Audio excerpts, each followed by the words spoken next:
Please listen carefully. Hello, universe, and welcome to the Optimist Daily Update. I'm Kristy Jansen. And I'm Summers McKay. We are part of the team behind the Optimist Daily, making solutions the news. We bring you reader-funded solutions news every day in order to change the tenor of the news media, social media, and the direction of your day to get us all focused on solutions. 7 days a week, we publish positive news stories written by award-winning journalists and delivered online to your inbox and through our social channels. And also, we are sharing these solutions in a commute-worthy, walk-worthy, home office-worthy podcast. Today is Monday, the 15th of November, 2021. Except it's not actually Monday. Well, I mean, so we're pre-recording Monday because we've been very productive and busy this week, and we decided to just get this knocked out. So it is Monday in our minds, and Kristy and I were talking about how do we want to tell everyone our weekend went. But I think instead of assuming how our weekend went, why don't we tell everyone how we hope it goes? Well, and then we'll check in on Tuesday or Wednesday and see if we achieve it. Okay, but I think it could be kind of like that, like if you believe it, if you see it in your mind, then it will happen, Right. like, when sports, like stars are they see themselves winning, the Tiger Woods effect, right? Like, imagine what's happening. Yep. So all right, you're going with the sports metaphor. In my envisioning of how my weekend went, we had the final soccer practice for my 2-year-old, and she got her soccer medal. And we were joking in the pre-meeting that, like, what do you get as a medal at 2 for in soccer? I mean, it is very much a participation trophy. But I anticipate Brennan will be more excited about going on the swings than playing soccer. What do you anticipate for your weekend, Kristy? As a matter of fact, so way back in March 2020, Rick, my husband, and I were supposed to make a big Mexican meal for a bunch of our friends. I remember, and I distinctly remember shopping for you. Do you remember this? You got us the exact chips we needed from the Mexican grocery store down in Ventura. And the cheese. Oh, my gosh. Saturday, I'm going to jet down to Oxnard and get some of those chips. And Saturday night, we are doing the dinner, finally. 20 months late. Goodness. How fun. I'm so excited for you guys. My imaginary Monday of the future. Saturday will have already occurred. And the dinner will have been a fantastic success. It'll be delicious and everybody will be so happy. And it'll be kind of this nice coming back together. Can we talk briefly? I'm going to ask you to share for our listeners. Can we talk briefly about your queso recipe? Queso recipe? Or the thing that I bought. I bought you cheese and chips, like you were making something. We were making rajas con crema, which is with poblano peppers or pasilla peppers that are toasted on the outside, so you can skin them, over like the flame. And then you skin them and cut them into little pieces and saute those with onions, and then you mix in with Mexican crema and mozzarella cheese melted, and it's really, really delicious side dish. Anyway, that's just it's really good. All right, so that's Kristy's recipe. It's just the little one and I this weekend. I think my teenager is around, but probably busy, but we'll see. So I don't anticipate cooking anything particularly interesting. I have like meals assembled by the local cook co-op. But I wish I had the time to make your meal, and now I'm hungry and I want to come have dinner with you guys this weekend. Okay, well, maybe next time over Christmas when you're back in California, we can I'll make you some rajas con crema. We can have that with some delicious chips from Vallarta. Oh my goodness. The things we miss when we move from California. Speaking of things we miss when we move from California, your headline is not one of them. Right. So when talking about what we're going to talk about on the pod today, I'm actually choosing a story which will I think it's going to run on Saturday, not Monday. But it's still a pretty cool story and something that I used to think about a whole lot when I was a kid growing up in Southern California, and that is earthquakes, which honestly, I haven't been feeling earthquakes as often as we used to feel them. Right. I don't know if that's Right. true or not, but that's my kind of lived experience. I don't know if there's just so many other natural disasters going on. It's kind of earthquake, fears of earthquake has become less present in my mind. But this headline reads, Earth's deepest earthquake finally explained. And I just thought it was kind of a cool little science story. That's why I wanted to talk about it. And earthquakes are definitely, something interesting to think about. Right. This earthquake was recorded on the Bonin Islands off of mainland Japan in 2015. It caused a minor aftershock, and it was so deep in the Earth's crust that hardly anyone even noticed.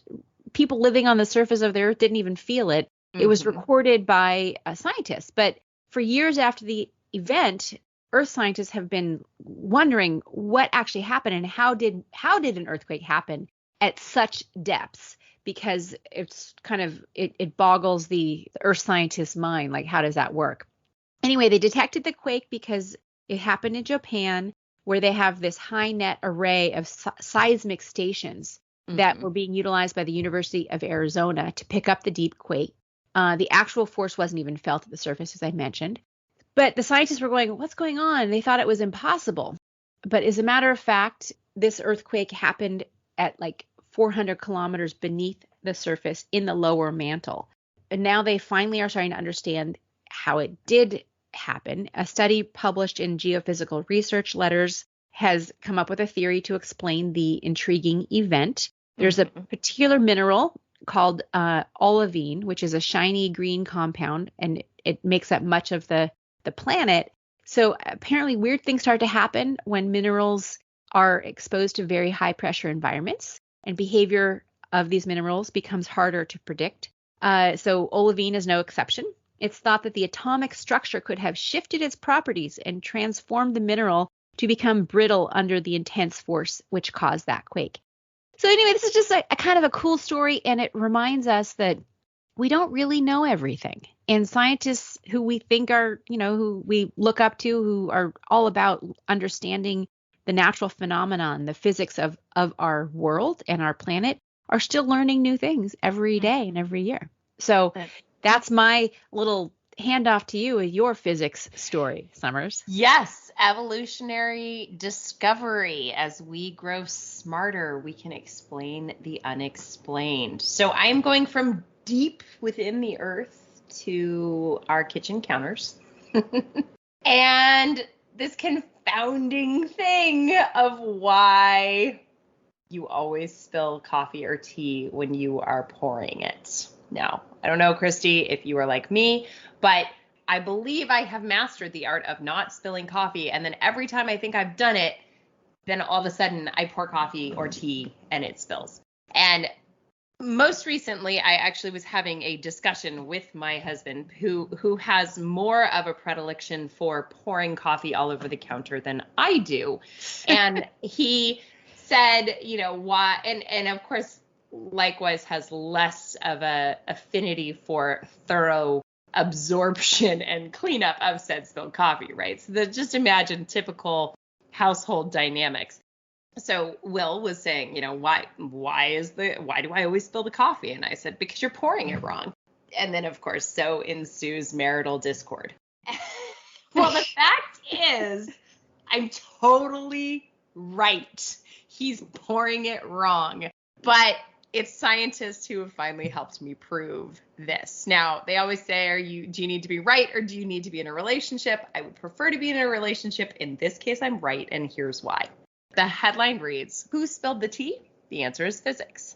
Now, the science behind this important, everyday, unexplained occurrence in our world has finally been described. It is called the Teapot Effect, and it refers to the experience I previously described, and many have. You go to pour your piping hot beverage out of a teapot or coffee pot and end up with it all over the table or counter. Now, first described in 1956 by Israeli scientist Marcus Ranier, scientists have actually studied the teapot effect for decades.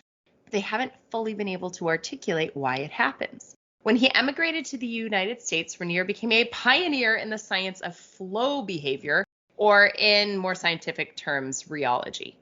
This has gone as far as in 1999, researchers won the IG Nobel Prize for work on the topic. Is that the IG or the Ig Nobel Prize?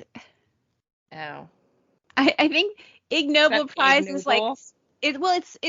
It's improbable research. It's achievements that first make people laugh and then make them think, right? Yes. So yes. It's not really, unfortunately, Nobel. It's not like the Darwin Awards. Right. But it's the Ig Nobel Prize for work on this topic, which is an award to annually celebrate unusual discoveries and progression. Now, here's what happens, guys. Drop formation is at the base. Drop formation happens around the underside cutting edge, the bottom edge of what you're pouring from, and it always remains wet. The speed in which tea is poured influences the size of this permanently wet edge drop. And if this speed that you're pouring is lower than a force threshold, the tea or coffee dribbles down the side of the teapot. Now think about it this way. Slowly pouring into a drop, eventually the drop is going to pop. If you go really fast, it's going to shoot right on through into your cup and ready for you to start your Optimist Daily read each morning. The quote from Bernard Scheikel, one of the researchers, to finally accurately describe this occurrence in fluid mechanics says, "We have now succeeded for the first time in providing a complete theoretical explanation of why this drop forms, because it's always wet, and why the underside of the edge always remains wetted. Speed, velocity, physics. Key takeaway, pour quickly, avoid the spill, but still clean up the spill if you leave one." And that, my friends, is the most important news I have ever read. Well, it's all about improving your family dynamics. Exactly. Domestic by understanding flow dynamics. For this and more domestic bliss tips, follow the Optimist Daily. Now, what else do we have? Because we don't have all the stories for Monday yet, because we're faking it. We're pretending it's Monday. What do we know is coming on Monday, Kristy? There's going to be an article about a new wearable wrist device that can help predict seizures.